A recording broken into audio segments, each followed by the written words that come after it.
So I'm back in a different setting, in the room. Cool little backdrop. You know, it is what it is. Piggy Bank Pick Show. We're back. Piggy Bank. Um, Flew to the East Coast. A little jet lag. It's already 11:20. Never mind. It's 1:20. It's 11:20 in my time. But some of the games are already over. So if you were a Murray State better, good call. I liked Murray State. I liked Furman too. South Carolina's going down the dumpster. If you saw that game, um, I don't know. Not much to talk about. I don't think Tulsa's going to be very good this year. Don't particularly think either one of Furman or South Carolina is going to be impressive, but I bet Furman could probably do something in their conference. But starting at the top for college basketball, Maryland's playing Miami right now. I can't really speculate too much because Maryland's already up 7, but I don't know. I worry about Maryland's shooting consistency. They've been shooting really well. I don't really know if that'll continue, but yeah, moving on. North Carolina's playing James Madison. They're only up 10 with 12 minutes left. I saw a lot of people on that James Madison line and it crashed. So, I bet there's a lot of speculation about what's going to happen in UNC because clearly, they have 53 points. Like, I don't know. Is it the defense? Like, I don't know. They have 10 less shots right now. I don't know. 10 turnovers versus James Madison. I'm just not too sure about this UNC team. I wouldn't be betting on them. I haven't yet, but Lyndon Wood's about to beat Western Carolina, so the North Carolina team's definitely representing today. Ooh, Kennesaw State's also beating Campbell right now, so another North Carolina team losing. LaSalle is getting beat down by Georgia right now. That's pretty embarrassing. But I'm just gonna skip over a lot of these games. UMass is up 8 on Charlotte. Those are two shocking teams to me. I thought Charlotte. I said it in another episode. I thought Charlotte was gonna be dog shit, but I guess they're decent. UMass is also like I don't know. They're good on defense, I think. So they're beating Charlotte 18-10 right now. I think that's gonna be a pretty good win if they can pull that out. Let's see. Old Dominion Davidson. Davidson's up 7. Not a fan of either of these teams. I like Davidson a little more, but Davidson up 7. Moving down to some games that have not started yet. I'm assuming no one's betting on Montana State, North Dakota, but take Montana State. 10 points is not a lot against this North Dakota team. I'm skipping these games, man. Like, no one's betting on Pittsburgh minus 22. If you are, you're a freak of nature. I'm just going to move down to Virginia, Illinois.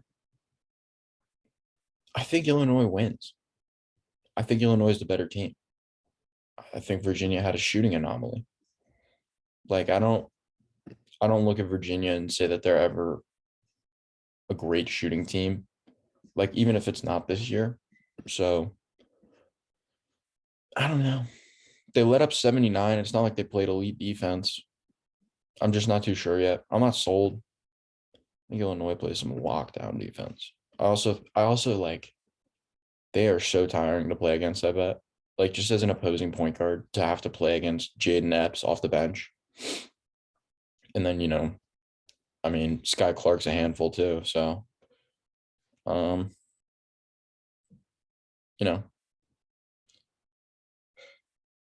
take it for what it is.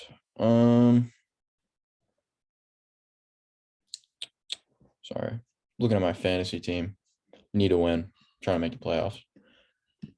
Yeah, I like Illinois in that. And if you really wanted to, if you're really feeling like it, I would take the over. I don't advise anyone do it because it's Virginia. but 132 seems really low for an Illinois game at this point. Illinois literally runs down the court and shoots every time. So I'm not going to take the over, but I like Illinois. I might take Illinois. I'd have to look into it slightly more, but I don't know. Seton Hall minus 19 against Wagner. I don't like the Seton Hall team. I've said that before on here. Um, you know, they're playing Wagner.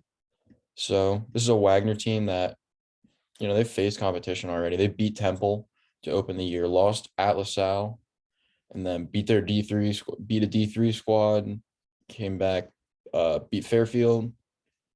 Now they take a step up. They get Seton Hall, but I still think 19 is a little much.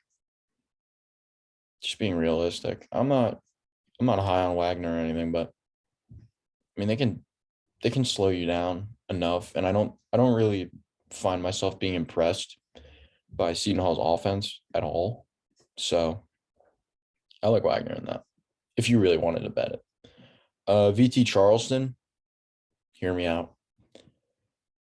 Charleston just has one of the best coaches. I think Charleston's coach will be at a high major in no time. So if you don't know about Pat Kelsey, now you do. I would take the points with Charleston. Give them 6 points. They could definitely make this a close game, no doubt. I'm not a huge fan of this VT team anymore.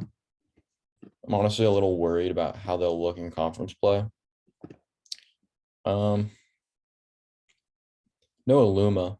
So it's like they kind of just lost everything. But if Padula is the truth, if Sean Padula is about to be, the breakout player in the ACC, like good for them. Obviously, I got nothing against VT, so that'd be cool. But I don't know. Grant Bazil, are these breakout players? Like, I don't know. Comes over from Wright State, averaging 18, still doing it. 6'9" forward, grabbing 5.6 on the boards. I don't know. Justin Mutz is kind of the guy that I'm expecting to make or break this team. Just kind of being their defender, being their long wing. He's the guy that NBA scouts are probably highest on this team and everything. But Hunter Couture is back. It's a decent roster, but I still think, dude, Pat Kelsey can coach against anyone. So I don't know. St. Louis, Providence. Yesterday, I had St. Louis against Maryland. And now, I guess Maryland's pretty good. So I don't discredit them for that loss. I'll try not to. But I'm really low on Providence. I'm scared of Providence. Ed Cooley hasn't had a bad team in a while. It might be changing this year. I don't really think they're good. I don't know, though. Because they have Bryce Hopkins coming over from Kentucky. And these guys who get recruited to Kentucky or whatever and then don't play and transfer immediately, you can guarantee that they're talented. To get the offer from Kentucky, he must be good. He's showing it, 15-8. It's a damn good line. So 40% from 3, 50% from the field. Jared Bynum is back. Noah Locke's back. Clifton Moore.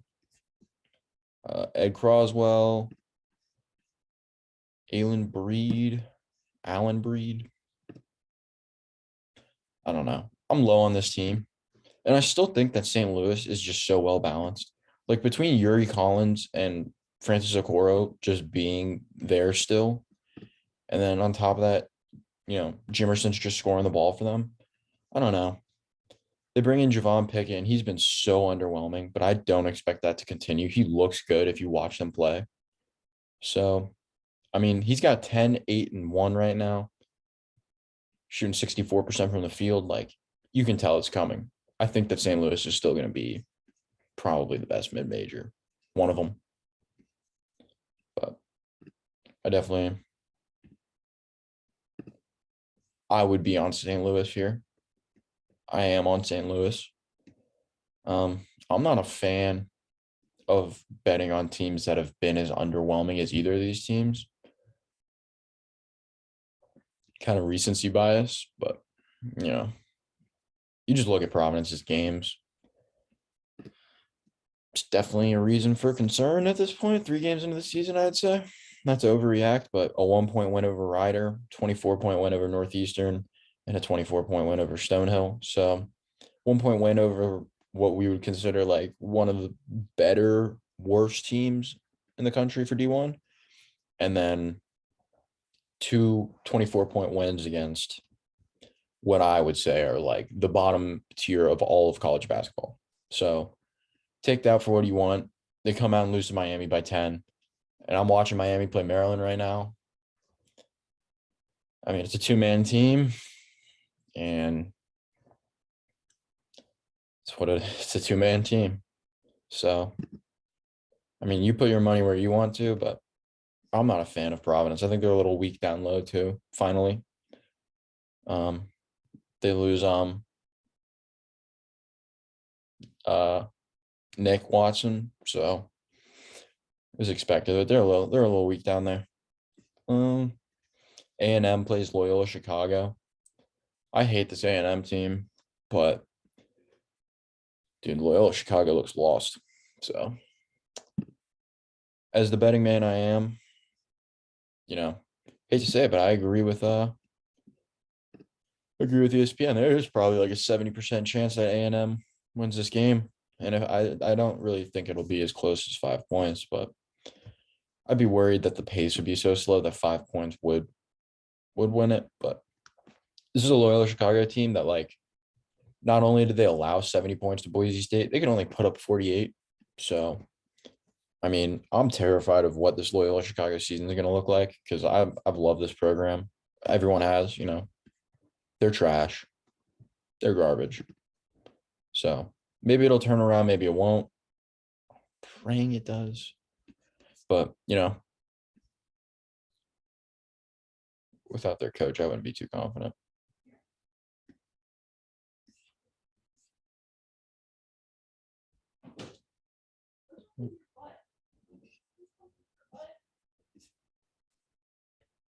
One of the downsides of being home. DePaul, Oklahoma State. Give me all the points with Oklahoma State. DePaul is trash. They depend on literally 2 people to score. So, I mean, unless Javon Johnson and Ujoma Gibson score 25 minimum combined a game, I think they'll get blown out the gym. That seems like a problem, but they almost came back to beat Santa Clara, but I liked Santa Clara in that game. I didn't really think that DePaul was going to stand a chance against a team that's as, like, disciplined, maybe, I would say. Like, I just worry about DePaul's, like, game style. Like, how's that going to go when it's a new group of guys? Like, when is it going to gel? Because the 69-53 win against Minnesota might look good, but if you look at the box score, like, Javon Johnson had 20, Ujoma Gibson had 14, and then Philmon Gabruit had 15, and the next highest score was a 10 from Earl Penn. No one else really did anything. So they had 4 guys scoring in this one. But at the end of the day, they're a shot making team, which bothers me because you could bet on them and they don't make shots, and then you just lose all your money. But in this matchup, Oklahoma State's not the team that you want to just like pray for shots to fall against. They're going to run you down. They kind of suck on offense and know it. They carry it as an identity. I think that Avery Anderson and Musa Sisa are going to be the 2 best defenders in the Big 12, probably.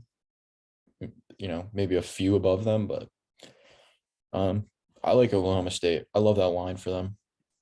I think 7 points is not a lot.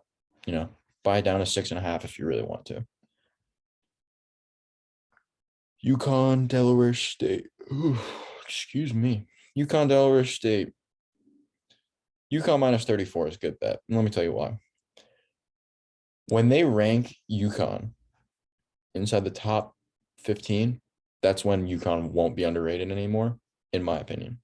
I've been on this UConn team every year because Hurley is excellent.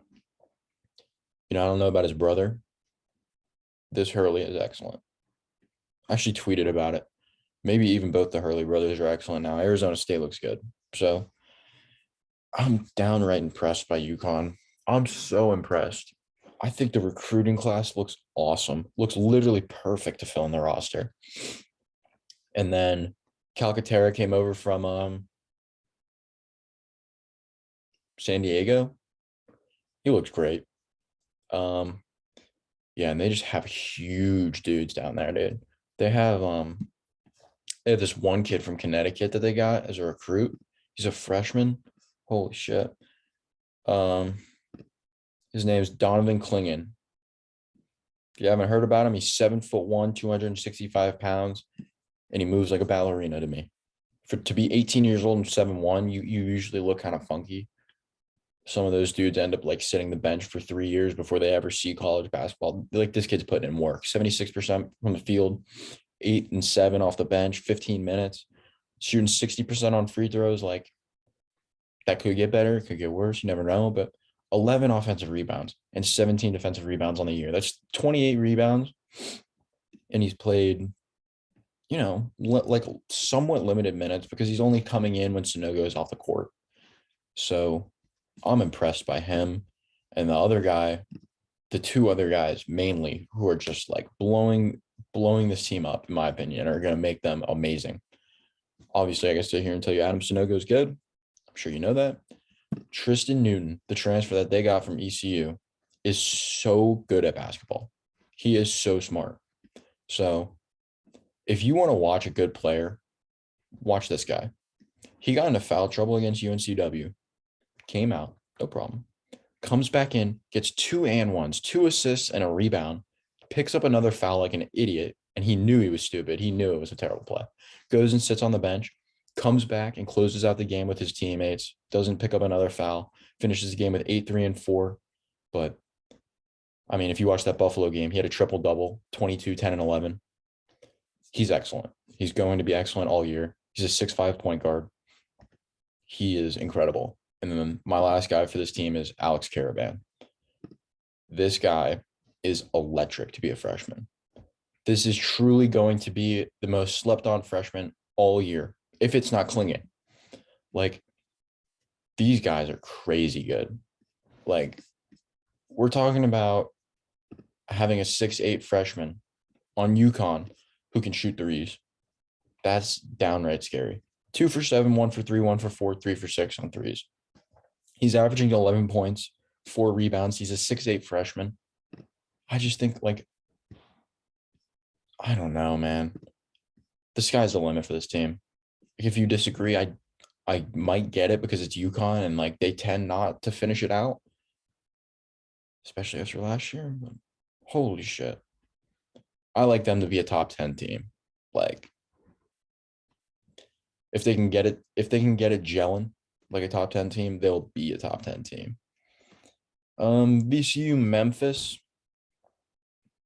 I think this is a good luck VCU type of game. I know that's probably an unpopular opinion, and I'm actually pretty big on VCU usually. I think this is going to be a game where VCU is praying for shots to go down. I'm terrified of Memphis for these other teams like this. I just think Memphis stacks up so well against teams like that. So I like Memphis in that. I also like Baylor. Baylor minus the 2.5. This seems like a ridiculous line to me. You tell me if I'm tripping.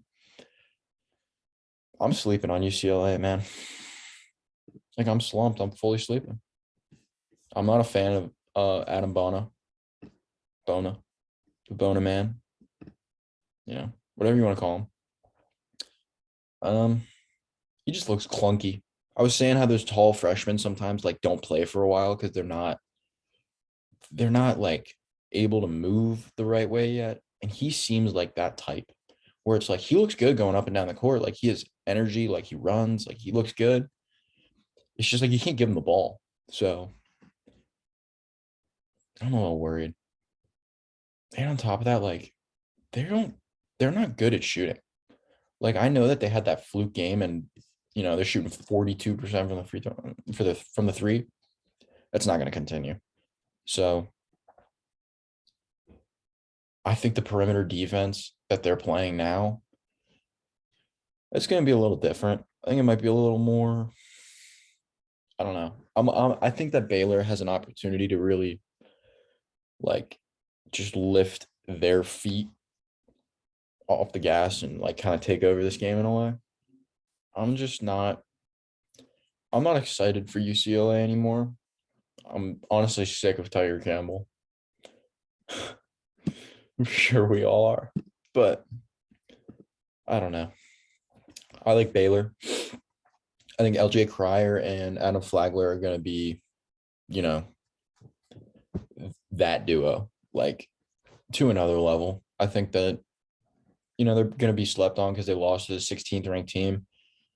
I don't think that Baylor deserved to lose that game, but they also didn't do themselves any favors to win it. So, you send a team to the free throw line 35 times, like that's your fault 100%, but the shots were falling for Virginia. So I'm not going to completely blame them. Indiana, Miami of Ohio. I'm not taking the points to Miami of Ohio because they've been slightly disappointing, I would like to say, but I don't really know how to say that they're disappointing. But lost by 7 to Georgia. And that was honestly a game that I thought they were going to win.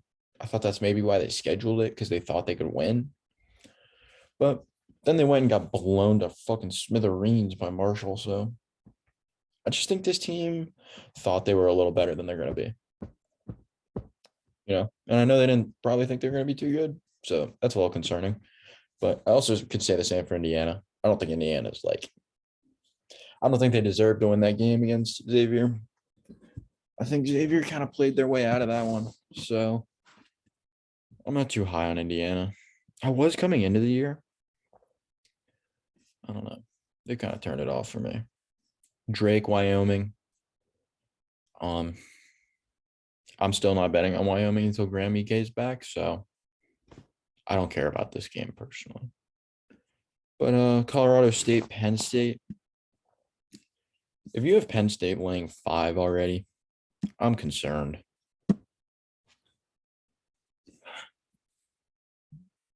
I want to say that they are 5 points better than Colorado State, but I'm not going to discredit anyone who loses to College of Charleston. I think that College of Charleston is going to be a very scary team to play, and they basically played them at home. The tournament's in Charleston, so um, I don't want to discredit. I don't want to discredit Colorado State for their loss. Like I want to discredit Penn State's for theirs. Like I said, not incredibly high on VT. That's a me thing though. But I'm not touching that game personally. If I was, I'd be on Colorado State. Um, Iowa State, Milwaukee. I'll tell you this right now. I don't really know what Milwaukee's going to bring to the table anymore. Um, the experiments in Milwaukee have been interesting.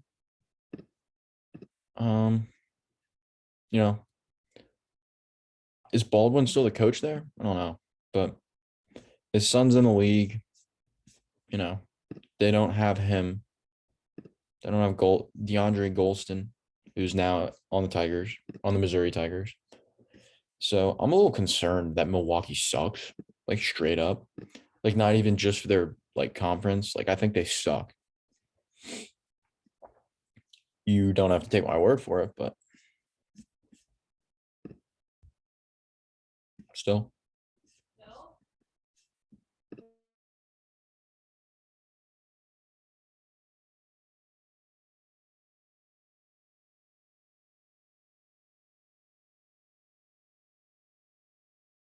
Ooh, Mama made some food, but yeah, man, scared for the future in Milwaukee, man. I feel like they like collapsed their program just to bring in Patrick Baldwin Jr., but we don't have to talk about it. I like Iowa State in that game.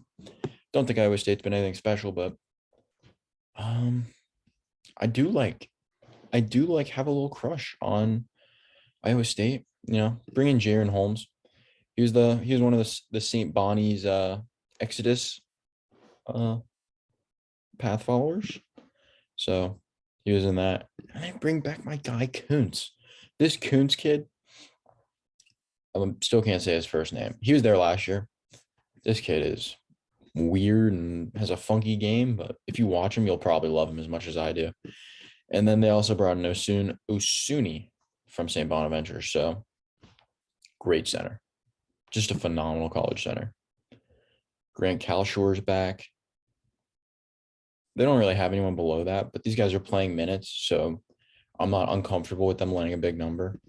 But I just think the seniority, maybe they can get off to a quicker start than some other teams, and that the quick start really helps you cover a 24-point spread. So UCF Santa Clara. I'm not a fan of this UCF team. I'm just confused by them at this point, so I'm not going to be betting on games with them. But I mean, UCF has a win in overtime over Oklahoma State, where I thought that game was washed, like completely over. I thought they were going to get murdered, but UCF's looked decent.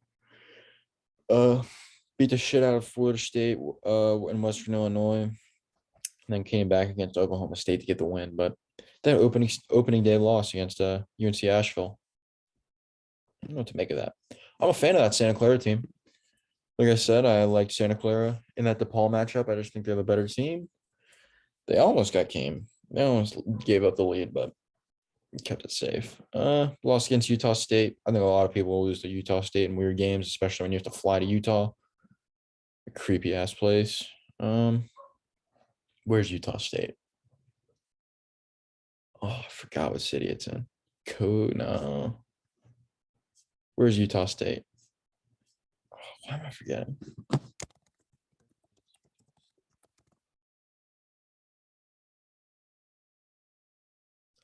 Odin. Is that it? No, Logan. Logan. Look up a picture of Utah State's campus. It's just creepy. I don't know. I don't know how to explain it. I don't like that place. I would never want to play there. God, just shitting on them. Yeah. I mean, they brought in Taylor Funk,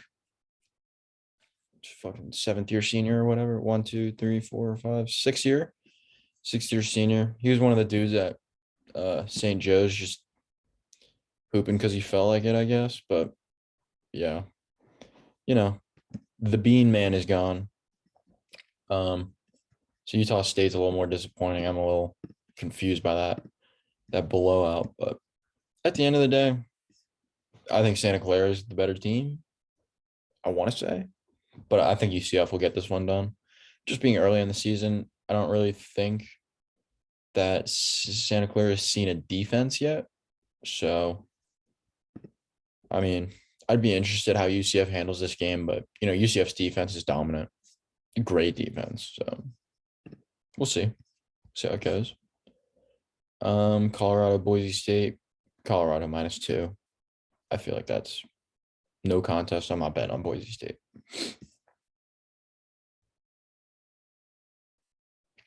The Zags line got all the way up to 3.5. Dude, I don't know what to say anymore. Like, I mean, you guys know I was on Gonzaga against Texas, but just no point guard. No point guard.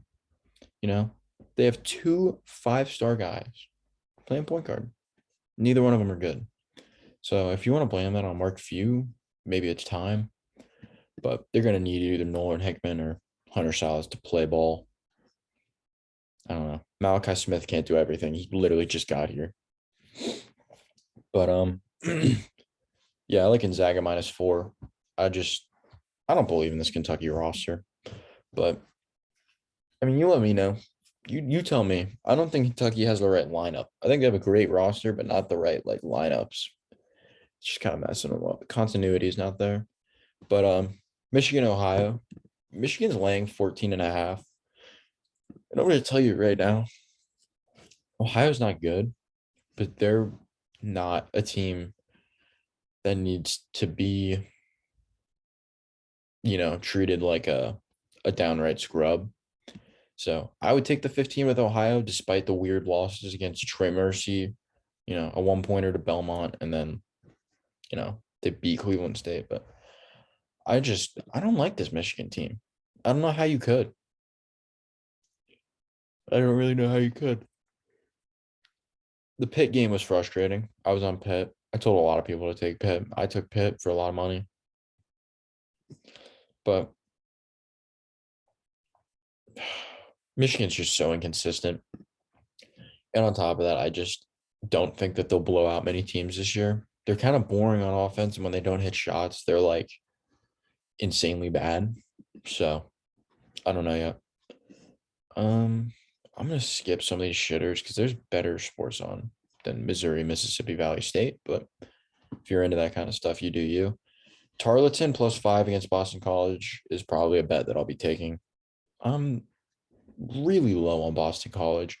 I'm also incredibly worried that they're just not a good program in general because they don't develop anyone and a lot of people get hurt, it seems like. So, I mean, you tell me. I had bet on them against Detroit Mercy earlier in the year. Oof. I'm lost in what this team has become. TJ Bickerstaff has regressed. It seems like every single year he's played here. So he came from Drexel, averaging 10 and 5. Got to BC and averaged 6. Now he's averaging 8. I mean, this guy, he's not good. I'll tell you that right now. If he wasn't 6'9", he'd be stocking shelves. Maybe checking people out at Walmart. I don't really know. Glad he's getting his education. I hope he's doing well in his classes and his degree is looking good. Yeah, TJ Bickerstaff, you are untalented, but I bet you're a great guy in real life. Yeah, so I'm low on this Boston College team, and I'm sick of people trying to put the Power 5 teams in the conversations with those mid-major teams that are going to pick up wins. Tarleton, you got to watch a Tarleton game, man. They swarm you. It's such a strange team, and you'll see if you watch it. But I think that Boston College is the prime example of a team that is going to be sucked into the trap that Tarleton's going to run. So if you've never seen a Tarleton game, they run kind of like a Texas Tech defense, no middle. So the goal of the entire defensive set is to make you reverse the ball and stay out of the paint. So that they're basically banking on you to to move it to the corner and get trapped, or just make a turnover by yourself because you can't get to the middle of the floor. So if you ever played basketball, you know that the middle of the floor is, the best place for a ball handler to be if they're not scoring. So they don't really let you score. So I mean, Belmont put up 89 on them. So maybe it's different, but I expect Belmont to be an incredible team. They shot 50% from 3 and 50% from the floor. I don't know. I still think Tarleton is I think Tarleton's gonna be a tough team to beat. I definitely do. Yeah. Houston, Oregon. This Houston line is mad disrespectful to me. I'm gonna let you know right now. Oregon is bad, like for the first time in all these years where they've brought in all these studs, I'm confident in saying that they're bad. You say what you want to. I could definitely see this game coming down to the wire. Like I'm not gonna sit here and say this is gonna be a blowout, but how many how many centers can one guy have on his roster and still like not win a ton of games? So I'm a little stunned by their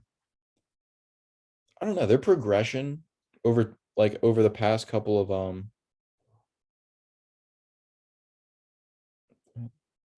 sorry man, fantasy shit's blowing up. I don't know why. Yeah, I mean, they've been such a weird team. They come out and lose to UC Irvine, and then maybe you remember last year how disappointing they were, but it's been a weird situation for them. I don't know. I'm not on the Ducks this year, but this line seems like a fucking obvious trap. So, if I was gonna take anything here, um, I would probably look at the over, which sounds weird, but I definitely think that there's a chance that Houston gets to 80 by themselves. I think they will. Like I want to say that they will, but Oregon's defense is definitely solid. It's definitely a good defense. It's always been good. I don't want to say always, but it's been good recently, especially with the Twin Towers in the paint. But I'm not a huge fan of what they're going to bring to the table, especially considering a lot of their stats might be inflated by these games against Florida A&M and Montana State. Montana State one's kind of impressive though. I would definitely say that Montana State's like a you know decent team. Raekwon Battle is pretty good. Um, you know, it downright dominated. You like to see that, but this is a team that like Montana shot 4 for 24 from three. I mean, that's just a bad performance for Montana State. And then I don't know that there's ever going to be a day that Utah or Houston doesn't come to play. So they're going to be terrifying. I like the over. I think that 132 seems low. That's probably what I'm going to take. Because I don't think Houston's defense, like, chill out. Houston's defense is like top three, but it's not as good as it looks like on paper. Like to be allowing on average 46 points is not doable. It's never going to happen. So you tell me, I don't know what's going to happen. I don't know what's going to happen, but I definitely like Houston. Definitely like the over. I would lean the over because it's definitely a trap line. So maybe Oregon even walks out of this one with a win, but that's why I think the over will hit. So we'll move on though. NHL, there's only a couple games today, but I'll go over them. God, you see the Knights lost yesterday and the Kings lost? I was so happy the Kings lost. I came on here begging you to take the Kings because I wasn't going to do it. I just knew it. I just knew. I don't know. I always have this sense. I was like, if I bet on the Kings, they're going to lose. And I want to bet on the Kings in this matchup. So it's not even about if I put money on it or not. It's about when I want to bet on the Kings, they're going to lose. Make sure you remember that. So my computer doesn't want to work because ESPN has the worst website of all time. Panthers, Blue Jackets. I'll be on the Blue Jackets here. I'll take them on the money line if you really wanted to bet this game. I just think the Panthers are so inconsistent. 18 games in and they're winning nine. They've won 9 of 18. I don't really know what to say about that at this point. I want to say that they're a top 5 team in hockey, and then they come out and play like a mid-tier team. So I don't really know yet, but Blackhawks, Penguins, I'm done trying with these teams. Like seriously, I'm done trying. I liked the under in that Boston game and the Bruins puck line. How do you let the other team score six goals on you and you only score one? How do you get embarrassed at home? It's fucking Chicago. Like you have Patrick Kane on your team. Please just trade Patrick Kane, blow it up, start over. 17 games in, 6 wins. Just get out of there. As for Pittsburgh, man, been a good road trip. Started off. Let's see, they had a road trip. They beat Toronto, lost to the Habs. Went back home to play Toronto, and then now they've been out on the road. Beat Minnesota 6-4. I don't know what to make of that game. I think everyone was probably confused when they saw the score, but beat Winnipeg 3-0. Those are 2 good wins, I'd say. So if you want to lay the juice and take the puck line with Pittsburgh, you can do that. I would lean towards the under. I want to say that it's fluky. These scores have been a little fluky. I don't think Chicago is that terrible on defense. Like I refrain from saying that, but I just don't think they'll give up that many goals all the time because I think they know that they're not going to win a ton of games and they're going to be a little bit more. Let's keep the puck out of our net and see what we can do type of team compared to Pittsburgh, who's going to be like a We have no goalie. We have no defense. We're gonna run it. We're gonna shoot as many times as possible. Like that's the best strategy to me for me in if I'm Boston or Pittsburgh. So oh, I'm out on both these teams. Call the season for both of them.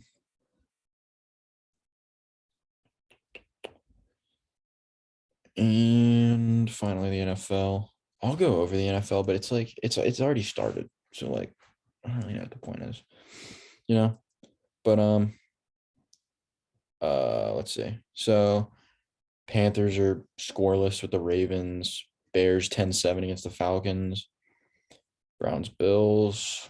Um, this Bills game is crazy, huh? I don't know. I guess I can go over the late afternoon games because it'll be uploaded by then. But Broncos Raiders. I think it's finally time to hit the over on a Broncos game. 41.5. I feel like it gets there. No? I mean, the Raiders have been 25-20, 27-20, 38-20, 30-29. The Raiders are in some high scoring games. I know the Broncos aren't, but you expect the Broncos to win, right? I'm looking at you. You expect the Broncos to win.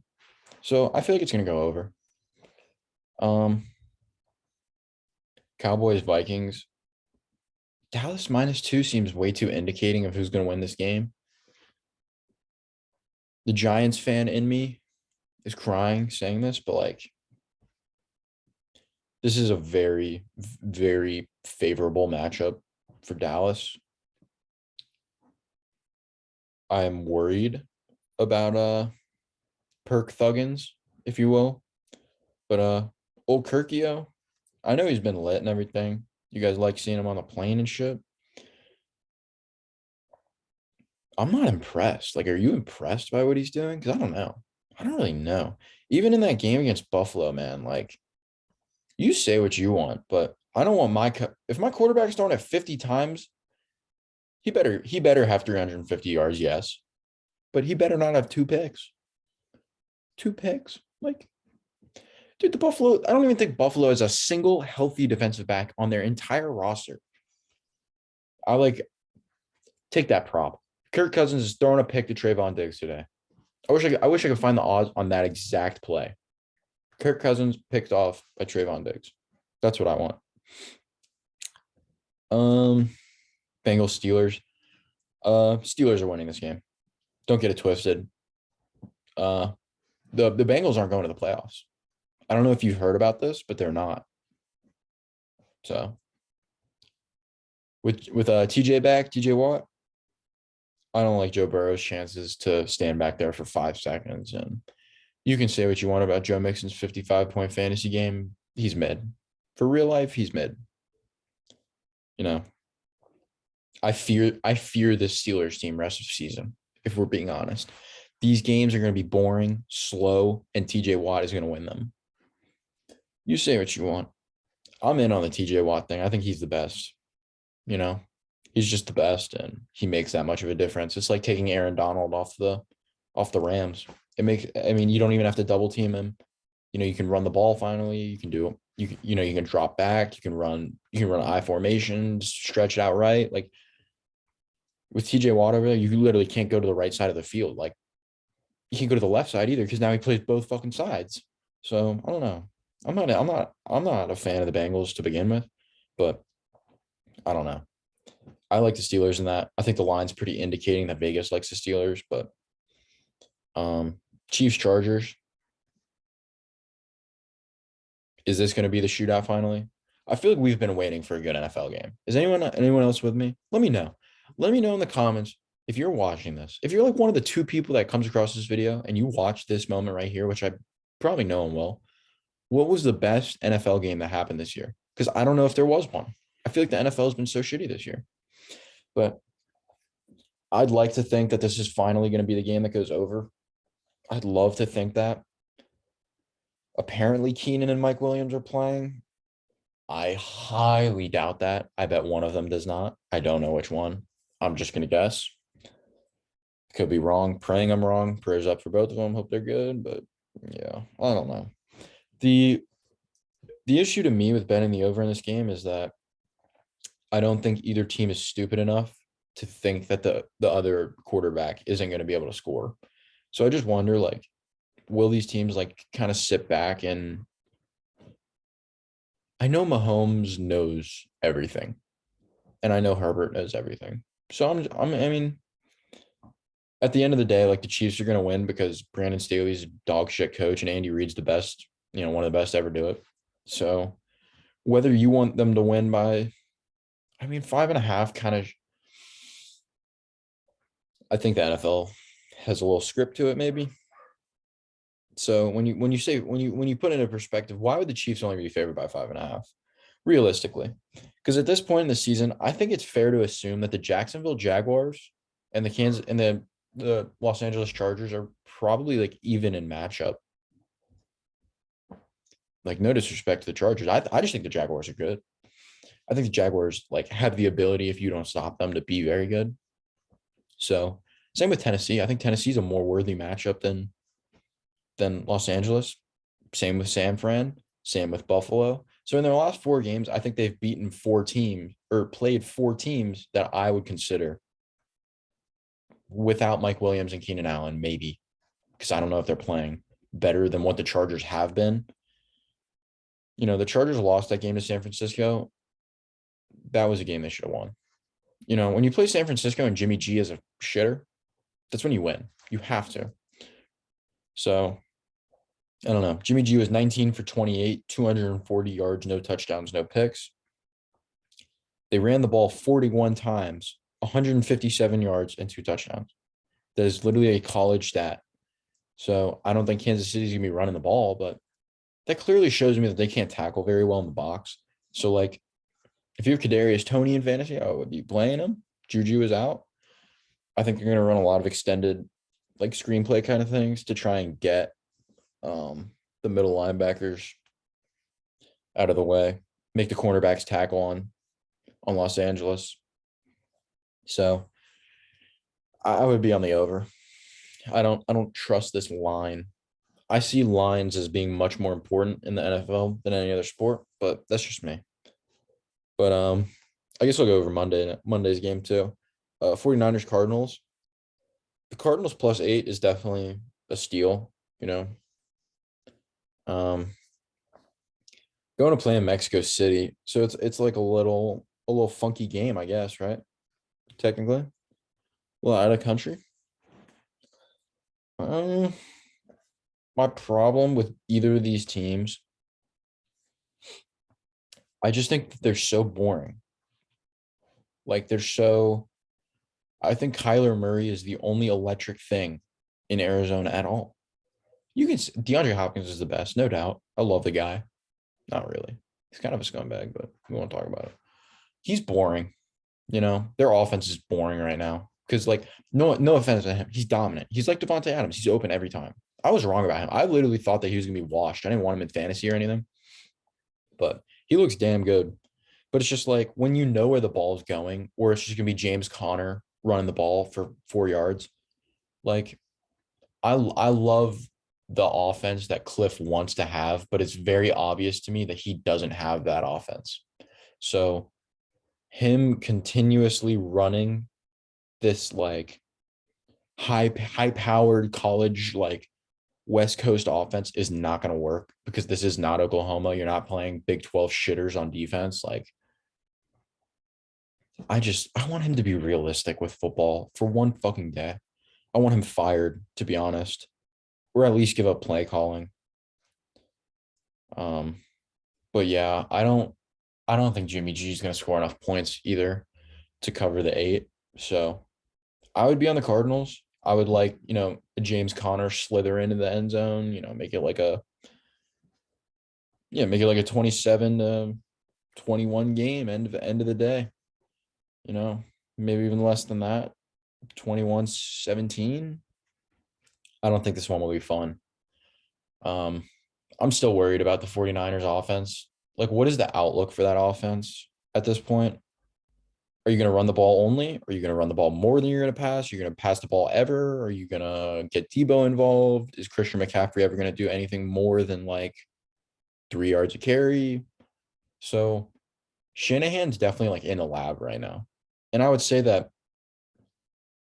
San Francisco will win this game and make the playoffs. And I think they're going to the Super Bowl. A belief. It's a belief. It's a I am sitting here saying that the Shanahan family is as smart as they've been advertised, and I believe. So I'm gonna keep believing from now. Hope I'm probably gonna get flamed, but I'll believe in them for now. But yeah, I'm gonna get the fuck out of here. I've been on here for way too long, not that many games, but this will probably be uploaded by seems like 2:30, like 2:30ish. So let me know in the comments what you liked, what you didn't like, any picks or anything. But I'm out of here.